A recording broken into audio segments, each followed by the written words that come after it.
अब देखते हैं प्रश्न नंबर 2। उच्च शिक्षा से तात्पर्य यानी उच्च शिक्षा से आप क्या समझते हैं? उच्च शिक्षा के विकास और उसके उद्देश्यों को स्पष्ट कीजिए। उत्तर में देखते हैं उच्च शिक्षा। उच्च शिक्षा का शाब्दिक अर्थ है ऊंची या श्रेष्ठ शिक्षा।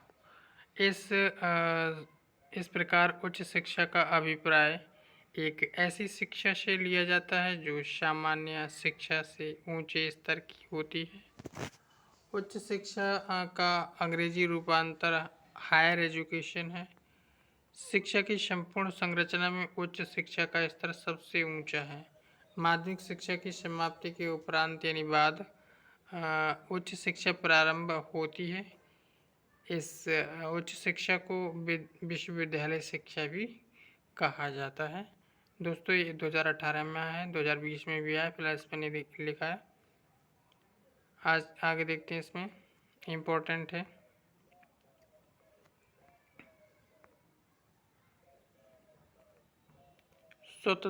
स्वतंत्र भारत में उच्च शिक्षा का विकास।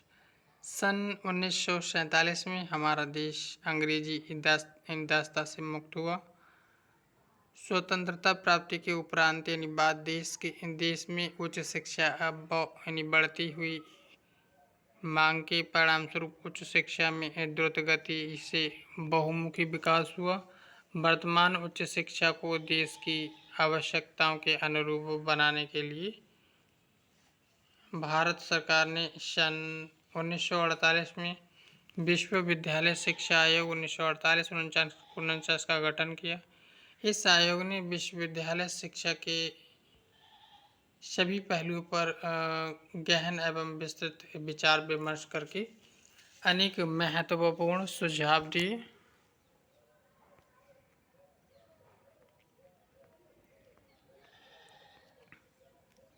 भारतीय विश्वविद्यालयों पर नियंत्रण करने के लिए भारत सरकार ने सन 1945 में विश्वविद्यालय अनुदान समिति गठित की थी। स्वतंत्रता प्राप्ति की उपरांत यानी बाद में विश्वविद्यालय शिक्षा में सुधार हेतु गठित प्रथम विश्वविद्यालय शिक्षा आयोग 1948 ने देश के सभी विश्वविद्यालयों को अनुदान अनुमोदित करने के लिए विश्वविद्यालय अनुदान आयोग गठित करने की सिफारिश की, जिसके फलस्वरूप भारत सरकार ने सन 1953 में विश्वविद्यालय अनुदान आयोग का गठन किया था, जिसे सन 1956 में संसद के एक अधिनियम द्वारा पूर्ण स्वायत्तशासी संस्था बना दिया गया।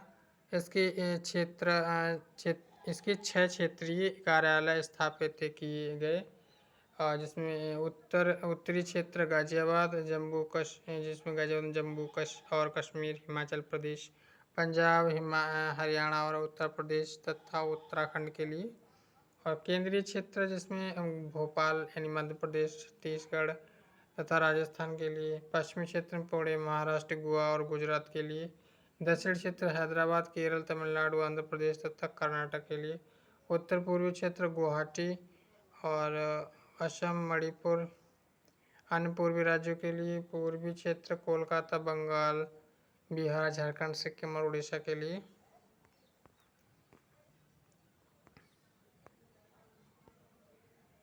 सन 1961 में स्वायत्तशासी संस्था के रूप में भारत सरकार ने राष्ट्रीय शैक्षिक अनुसंधान एवं प्रशिक्षण परिषद की स्थापना की थी। इस परिषद का मुख्य अपनी प्रमुख कार्य शैक्षिक क्षेत्र में शोध कार्य को प्रोत्साहन देना और उच्च स्तरीय प्रशिक्षण प्रदान करना है। इसके अधीन केंद्रीय शिक्षा संस्थान दिल्ली और 4 क्षेत्रीय शिक्षा महाविद्यालय अजमेर, भोपाल, भुवनेश्वर और मैसूर में चल रहे हैं। इन्हें वर्तमान समय में क्षेत्रीय शिक्षा संस्थान कहा जाता है। सन 1964 में केंद्रीय सरकार द्वारा गठित राष्ट्रीय शिक्षा आयोग ने भी विश्वविद्यालय शिक्षा के विभिन्न क्षेत्रों के संबंध में महत्वपूर्ण संस्तुतियाँ प्रस्तुत की थी। इस आयोग के अनुसार इन विश्वविद्यालयों या महाविद्यालयों में छात्रों की प्रवेश संख्या, प्रयोगशालाओं, पुस्तकालयों तथा अन्य सुविधाओं एवं कर्मचारियों की संख्या के आधार पर सुनिश्चित की जाएगी। स्नातकोत्तर पाठ्यक्रम की व्यवस्था पर ध्यान दिया जाएगा। प्रशिक्षण एवं अनुसंधान की मानकों में सुधार लाने का प्रयास किया जाएगा। उच्च अध्ययन के केंद्रों की सुविधाओं में वृद्धि की जाएगी। उच्च शिक्षा में गुणवत्ता पर जोर दिया जाएगा। सितंबर सन 1985 में इंदिरा गांधी राष्ट्रीय मुक्त विश्वविद्यालय यानी इग्नू की स्थापना की गई। यानी इंदिरा गांधी राष्ट्रीय मुक्त विश्वविद्यालय यानी इग्नू की स्थापना की गई। कब? 1985 में। आगे देखते हैं इसमें। आगे इसमें दिया है सन 1986-87 में सन 1986-87 से त्रैवर्षीय स्नातक पाठ्यक्रम लागू किया जा चुका है। इस पाठ्यक्रम की आवश्यकताओं के अनुरूप विश्वविद्यालय एवं महाविद्यालयों को सुदृढ़ करने का प्रयास किया जा रहा है। सन 1987-88 से सभी विश्वविद्यालयों में बीएड में प्रवेश हेतु प्रवेश परीक्षाएं आयोजित की जा रही हैं।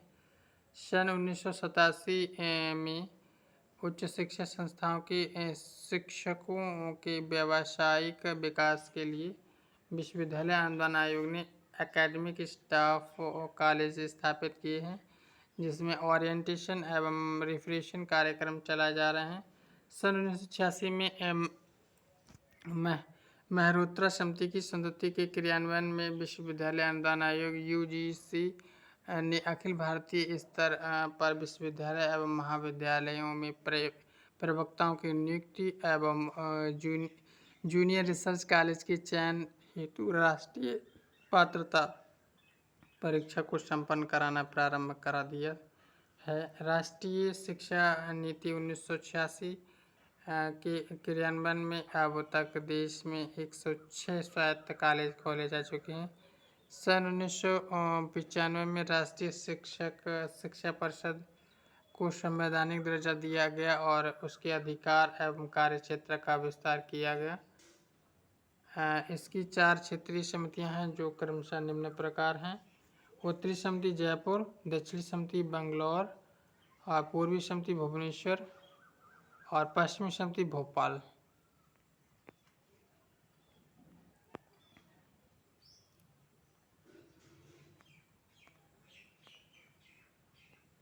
आगे नई राष्ट्रीय शिक्षा नीति 1986 में निहित उच्च शिक्षा के उद्देश्य की प्राप्ति के लिए विश्वविद्यालय अनुदान आयोग द्वारा एक स्वायत्तशासित संस्था के रूप में राष्ट्रीय मूल्यांकन एवं प्रत्यायन परिषद की स्थापना 16 सितंबर 1994 को बेंगलुरु में की गई थी, जिसका मुख्य उद्देश्य गुणवत्तापूर्ण उच्च शिक्षा को प्रतिष्ठित करना है। उच्च शिक्षा के उद्देश्य ब्रिटिश भारत में उच्च शिक्षा का विकास तीव्र गति से हुआ था, लेकिन यह देश की तत्कालिक आवश्यकताओं के अनुकूल नहीं थी। स्वतंत्र भारत में उच्च शिक्षा के विकास के लिए अनेक आयोग एवं समितियों का गठन हुआ। विश्वविद्यालय आयोग 1948-49 एवं कोठारी आयोग 1964-66 की संस्तुतियों के आधार पर प्रजातांत्रिक भारत की आवश्यकताओं को दृष्टिगत रखते हुए उच्च शिक्षा में निम्नलिखित उद्देश्य निर्धारित किए जा सकते हैं। आगे इसमें देखते हैं।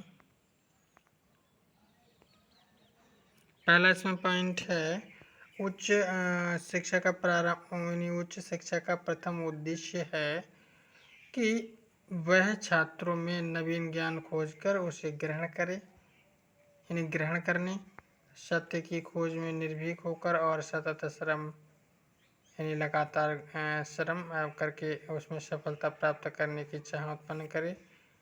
छात्रों में प्राचीन भारतीय ज्ञान एवं संस्कृति से अनुभव प्रदान करके आधुनिक एवं नवीन आवश्यकताओं के अनुरूप जीवन यापन कर सकने की क्षमता उत्पन्न कर सके।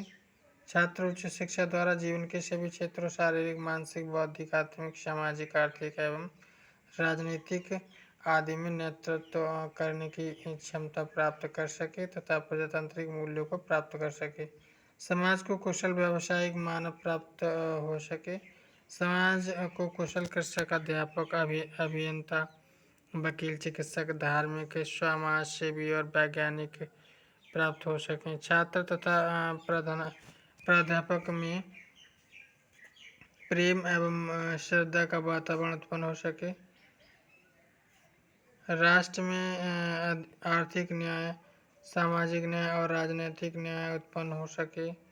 भारतीय संस्थाओं का अधिकाधिक सदुपयोग होकर राष्ट्रीय समृद्धि में उन्नति हो और नवीन खोज का ज्ञान मानव कल्याण में व्यवहृत हो सके। छात्रों में सभ्यता एवं संस्कृति के आदर्शों का संचार उत्पन्न कर सके। आज के लिए इतना ही दोस्तों। यदि आप हमारे चैनल पर नए हो, नई नई वीडियो पाने के लिए लाइक, शेयर एंड सब्सक्राइब करना ना भूलना। Thank you everyone.